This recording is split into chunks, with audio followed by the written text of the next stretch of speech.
Το 2020 μας αποχαιρετά. Τα φετινά Χριστούγεννα σίγουρα ήταν διαφορετικά για όλους μας, καθώς ο COVID-19 αλλά και τα νέα δεδομένα δυστυχώς εισήλθαν στη ζωή μας και άλλαξαν αρκετά από αυτά. Ωστόσο το 2021 υπόσχεται ότι θα είναι πιο αισιόδοξο αλλά και φυσικά πιο λαμπερό.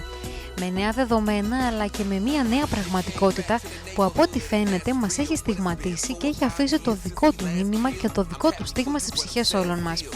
Το μόνο σίγουρο είναι όμως ότι το τμήμα καθαριότητας αλλά και το τμήμα της τεχνικής υπηρεσίας του Δήμου Καβάλας κατάφεραν αυτά τα Χριστούγεννα να δώσουν σε όλους τους καβαλιώτες το πιο λαμπερό, ηχηρό και συνάμα συγκινητικό μήνυμα.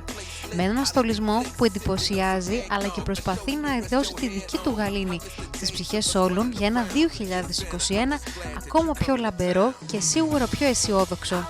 Με υγεία αλλά και με όνειρα που εύχονται όλοι να πραγματοποιηθούν.